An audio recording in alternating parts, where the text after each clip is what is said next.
আমি খালি সকলের সহযোগিতা চাই। আর এইভাবে মায়ের কোল খালি হোক এটা আমি চাই না, কারণ আমি তো বাবা মা সব হারিয়েছি। আমি তো জানি হারাবার ব্যথায় কত কষ্ট, কিন্তু সেই কষ্ট বুকে নিয়ে তো ফিরে আসতে এদেশের মানুষের জন্য। এখানে আমার তো কোনো চাওয়া পাওয়া নেই। আমি তো আমাদের ছেলে মেয়ের জন্য কিছু করিনি, শুধু তাদের লেখাপড়া, নিজেরাই চাকরি করছে, নিজেরাই পড়েছে, আমি কতটুকু করতে পেরেছি, কিন্তু আমি দেশের মানুষের জন্য করেছি।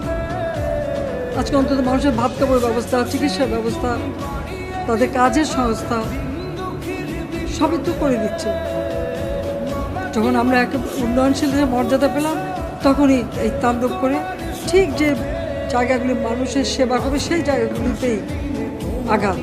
শিক্ষা প্রতিষ্ঠানে হল ভেঙে দেওয়া, সবচেয়ে দুর্ভাগ্য যে ভিসির বাড়িতে আগুন দেওয়া। এর আগেও একবার ঢাকা ইউনিভার্সিটিতে ভিসির বাড়িতে আগুন দিয়েছিল, আপনাদের মনে আছে। রংপুরে সেখানে আগুন দিয়েছে, ময়মনসিংহ কৃষি বিশ্ববিদ্যালয় থেকে শুরু করে বিভিন্ন জায়গায় এই তাণ্ডব চালিয়েছে। রাজশাহীতে এই তাণ্ডব চালিয়েছে। বিশ্ববিদ্যালয়গুলিতে সেশন জট ছিল, আমি সরকার আসার পর থেকে কোনো সেশন জট নাই। লেখাপড়ার মান উন্নত করা, যাতে এখান থেকে পড়ে আবার বিদেশে পড়বে সেই ব্যবস্থাও করে দিয়েছে। কিন্তু তারপরেও কোটা সংস্কার আন্দোলন, কোটা তো আমি বাতিলই করে দিয়েছি। আমি আহ্বান করেছিলাম যে একটু ধৈর্য ধরো, হাইকোর্টের শুনানি হবে,